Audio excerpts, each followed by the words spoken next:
Hi guys! Welcome back to our YouTube channel. Luto ako ng dilis. Ito yung partner ng ulam namin kaninang tanghali. May natira konti. Kinakain ko. So ayan, ngayon pala ako magluluto ng aming apple pie. Yung aking apple, nagkaganyan na siya oh. So, just wait the anak ko not here. I need to bake. So that we have something to eat tomorrow. So, naglagay na ako dito ng half cup sugar. Mas maganda kapag brown sugar siya. No, ako not here. I'm baking. Pero dahil nga wala tayong brown sugar. At maglalagay tayo ng egg. Hala, nabasag yung egg.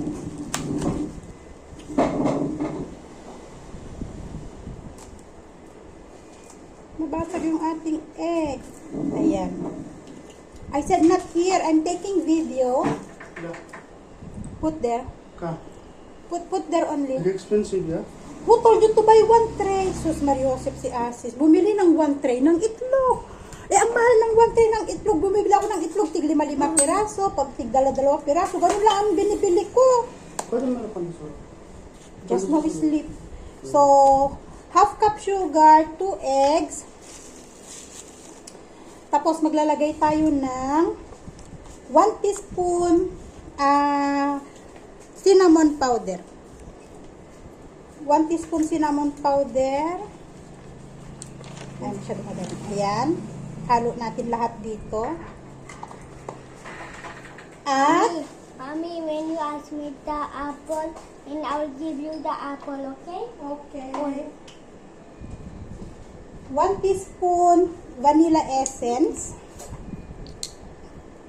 Ito yung pinakasimpleng ingredients na nakita ko doon sa YouTube para gumawa ng French apple pie. Saka natin ito hahaluin.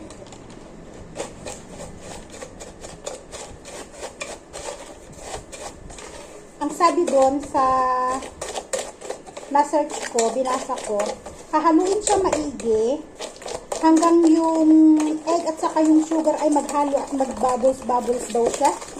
So, kailangan natin i-whisk man maigi. Ayan, at sana nakikita nyo. So, kailangan natin siyang ihalo ng maigi daw.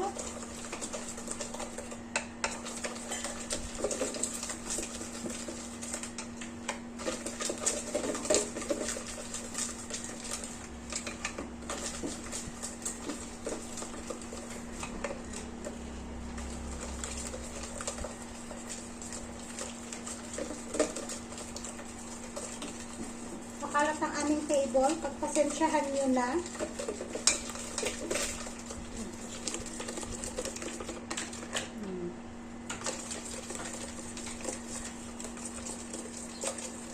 And saka natin siya maglalagay ng 1/2 cup. Ano anak ko, no? Finish your homework. Mommy, this looks like chocolate. No, that one baking powder. But now Flour? like this one. At lagyan natin ng 1 teaspoon baking powder. Pangpaalsa kasi ito. No, anak ko, no. No. Mix natin ulit. Bali, walang gatas to, wala ding tubig. So, ganyan lang siya. Tapos, pag na-mix na siya ng na-mix na, saka natin lalagay yung apple. So, yun na yun. Ganun siya kadali, guys.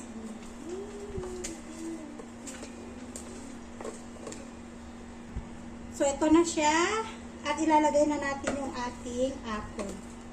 Oh, give me na the apple.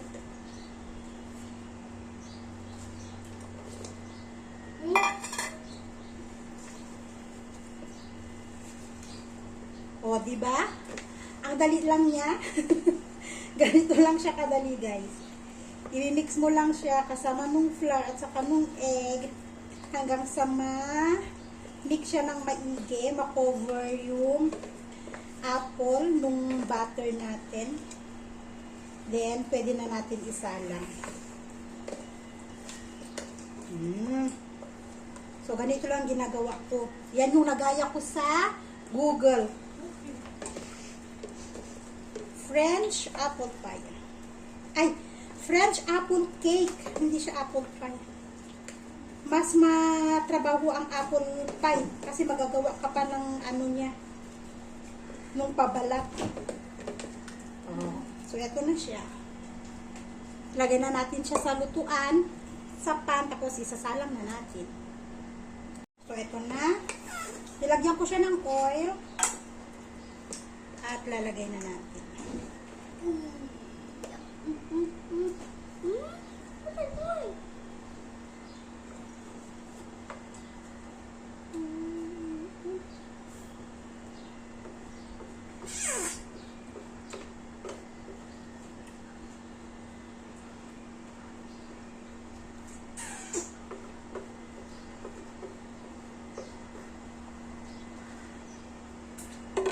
Can I taste? No, you cannot taste it now. There's a raw egg in here. You cannot eat it raw. Gone? You cannot eat it raw. No.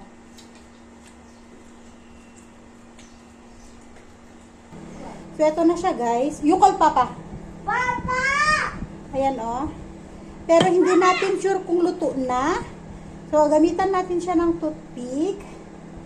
Tignan natin kung ayun. Kapag hindi na dumikit, okay na to. Luto na. So, kagaya ng pinakita ko sa inyo nung nakaraan, guys, 180 degrees Celsius sa ano ha, sa electric oven. 22 minutes, 180 degree. Ayan, okay na. Luto na. Kahit sa gitna, tingnan natin sa gitna, wala na, luto na din. So, palalamigin lang natin. Tapos, yan, okay na. So, off na natin ang ating oven. At palalamigin natin to. Meron na tayong ipapang partner sa gatas bukas. Or baka mamaya, matitikman natin to kapag lumamig-lamig. So, ito na yung ating apple cake. Yan. Okay, so nandito ulit tayo. Malamig na po yung ating apple cake. At gusto na daw ni Asher kumain. So, masarap to kapag meron siyang icing sugar sa ibabaw. Ayan. Ay, naku, napaka-small plate na. Small plate, sabi ko. Ang late naman talaga yung ibinigay. So, eto na siya, guys. 1 cup flour lang siya, pero... No, not like that. Oh, 1 only. 1. What spoon? No need spoon? Why? No I need. cannot cut. You don't need to cut. You just hold. Tikman natin. Binawasan ko pala yung sugar kasi dapat ito, guys, ay 3/4. Pero dahil nga natatamisan ako sa 3/4 na sugar, binawasan ko, ginawa ko lang siyang 1/2 cup. Masarap ngayon yung pagkakaluto niya kasi ano, crunchy yung apple. Yan, tikman na natin. Look there. Ito yung sa ilalim, hindi siya sunog, eksakto lang. Sa ibabaw, hindi rin siya sunog, eksakto lang. Sarap, crunchy yung apple. Yung mga iba na niluluto ko, yung apple niya talagang luto. Pero ito, Yeah. crunchy. O baka dahil yung ginamit kong apple ay Indian apple. Yung parang hindi hinog na apple.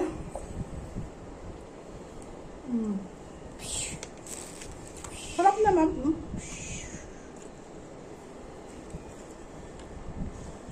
Gusto ko magbibideo din daw yung anak ko. Magbibideo din daw siya. So yun lang, guys. Thank you again for watching. Bye-bye. Bye-bye. See you in our next vlog. Bye everyone and God bless us all. Can you... Mainit.